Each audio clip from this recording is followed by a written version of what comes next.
I'm Laura Morrow. I have lived in Aledo since 1981. My parents moved into the district in Willow Park in 1979, and I'm born and raised here. I went to Aledo Elementary when there was just one Aledo Elementary. Now it's named Coder right over there. My community involvement has been church. I'm a member of Doxology Church in Fort Worth, and I've been attending there for about 15 years. I also like to, before COVID, I like to volunteer at Steward on Fridays at my kids' school. And I also enjoy volunteering at AAI for baseball and softball, and additionally with Bearcats Give Back. Thank you. Thank you. Jennifer? Thank you to the Chamber for hosting this. My name is Jennifer Loftin, and I have lived in Aledo since 2006. And like most of you, got involved through a lot of my kids' things with their youth sports and with the schools and the PTO and advocates. I also helped start up Aledo Education Foundation and served as the chair for Bearcats and Boots, which is their largest gala. I have been involved with the Chamber and with the Republican Party, as well as serving on the board for the last 6 years, and have 4 Bearcats at 4 of our campuses here in Aledo ISD. Thank you. Jennifer, we're going to start with you. You have 30 seconds to answer each of these questions. So what steps would you take to address growth in the district? Growth is definitely our biggest aspect of everything that we do on the board. It impacts our budget, it impacts our staffing, it impacts our buildings, and addressing it is a part of every decision that we make.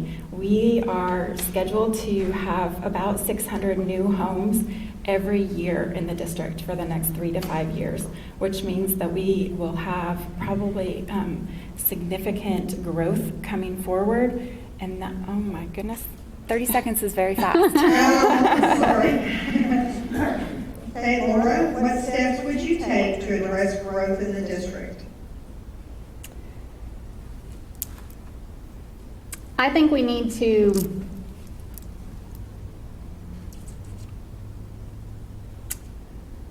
strategize about how we want the future to look, not just 2 or 3 years into the future, but 5, 10, 15.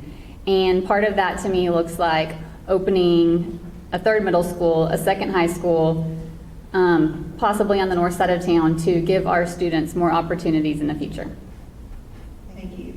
And Laura, we're going to ask you the next question first. What is your interpretation of House Bill 3 that was passed in the last legislative session? And were you in support or against House Bill 3?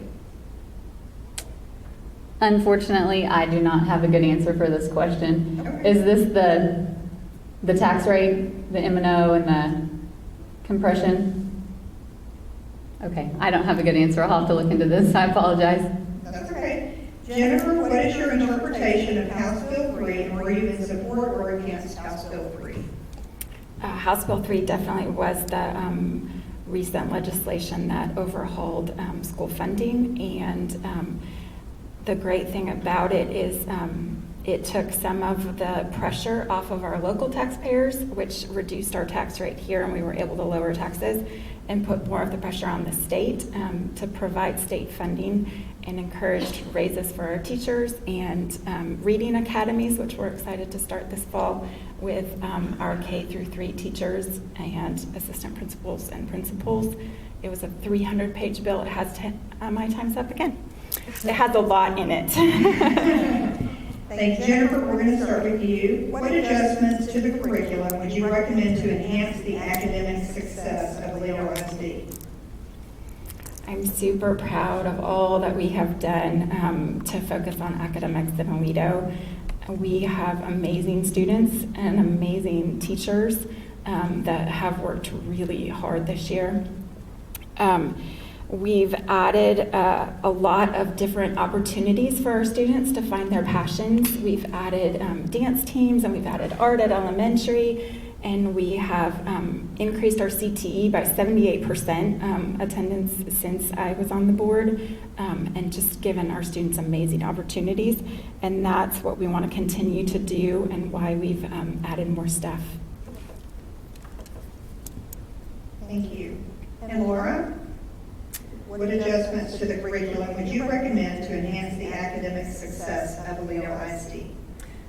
I don't have any specific recommendations at this time, but what I would like to do is to put this out to the community and the parents and the teachers and the administrators and get feedback from them to see how they could, what they want to see and what they want different. I don't claim to have all the answers, especially to this question, and I've been fairly happy with the curriculum. However, I'm sure that lots of other people could have good ideas that I would love to listen to. Okay, thank you. Laura, we're going to start with you. What would you do to help business and Aledo ISD build upon their partnership?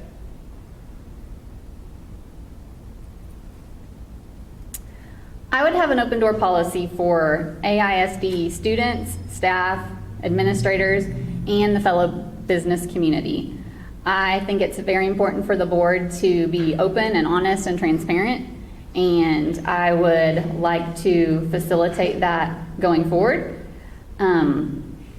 I'd like to listen to different ideas that people could bring forward and how we could make our community and our partnership better. Thank you. Jennifer, what would you do to help businesses and Aledo ISD to build upon their partnership? I think one of the great things has been the different things that we've done together with our business community, with the chamber, whether it's been the trip to Austin recently, or with our LGC community group, which is getting the local government elected officials together to talk about, especially the growth that we're seeing and the economic development that's coming. I think that businesses are also very interested in what our students are learning and what they are interested in studying. And so as those different partnerships come in, especially within our career and technology education, they are getting involved in what our students are learning and what the workforce needs to know going forward. All right, thank you. And Laura, you have 1 minute.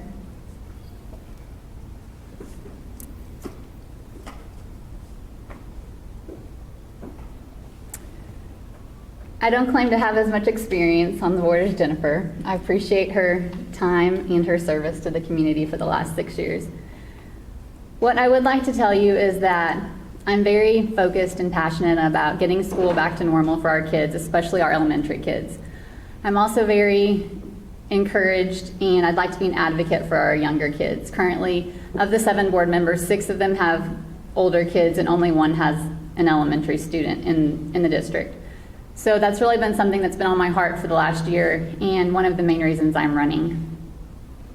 Additionally, I'd like to ask you to consider voting for me because I'm a new person, a new face. I bring new ideas, fresh ideas to the board. And I promise I'd work very hard for you. I promise to be open and transparent, and I appreciate you all being here and you taking the time to get involved. Thank you. Thank you very much.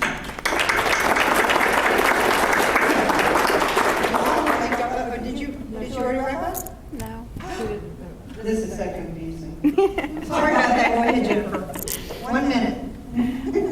Thank you for your time.